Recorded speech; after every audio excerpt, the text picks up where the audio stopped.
Hi, everybody. It's Jessica Stone at Stansberry Research, along with Tom Carroll, our healthcare guru and senior analyst. And Tom, we wanted to talk today about the way that politics is interfacing with the markets, because when Joe Biden became the presumptive Democratic nominee this week, we really saw the stock market react. Is that more because they don't like Bernie or because they do like Biden? Hmm.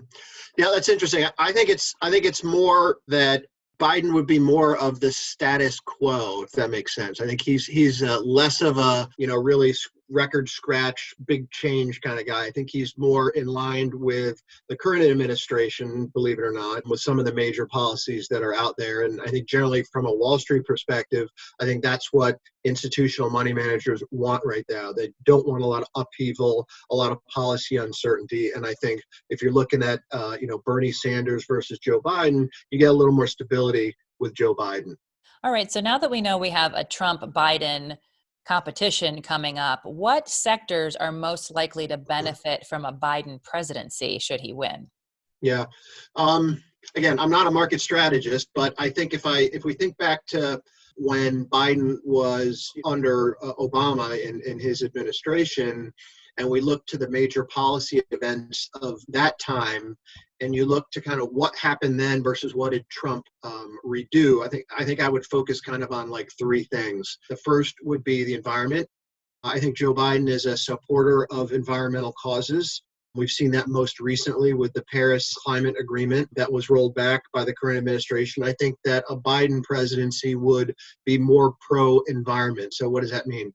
It can obviously mean a lot of things, but I think oil, for example, could be priced more stably and probably higher. So that would benefit the companies that, benefit from higher oil prices, and not so much for other industries like the airlines or the automakers that rely on oil for a basic supply of the product that they create and sell. Another industry I think would be technology. And I'm thinking here about, you remember net neutrality? Remember that Yeah. buzzword back from the day? And essentially Mhm. what was net neutrality? It was you got to treat everything on the internet equally. So, big companies that control the internet and the broadband of the internet can't say, well, we're going to favor Netflix versus something else and speed their bandwidth up and slow down others.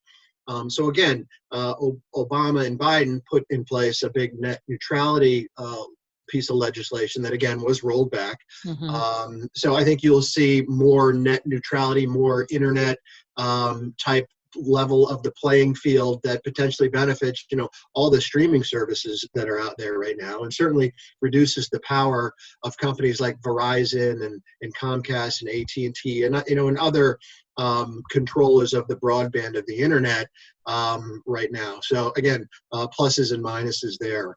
And then lastly, I think I would go certainly to healthcare, my area of expertise. Mhm. Under the Biden Obama administration, we had, the Affordable Care Act, aka Obamacare, and that was the biggest, most sweeping change to U.S. healthcare in a really, really long time. And while it has not gone away, it certainly has had a number of its legs kind of kicked out from underneath it. And I think you'll see a Biden administration try to put those back in place and potentially even strengthen the Affordable Care Act such that it provides more consistent coverage to people as well as more and consistent reimbursement to providers. So I think it would be good for doctors and hospitals. It would be kind of neutral to positive for the big managed care companies.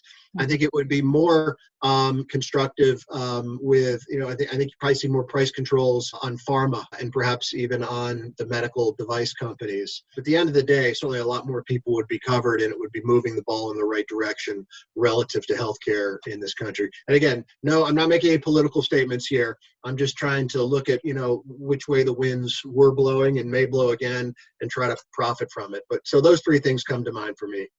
Well, we'll have to see who's backing whom when it comes to the donations that come about in the next year of this election. And obviously, there's so much going on that is also impacting that process. But thanks for your thoughts, Tom Carroll. We do appreciate it. And if you would like to see more content just like this, please subscribe to our YouTube channel, or you can also, of course, join us on Facebook, Instagram, or on Twitter. That's all for now. Thanks for joining us. Thank you.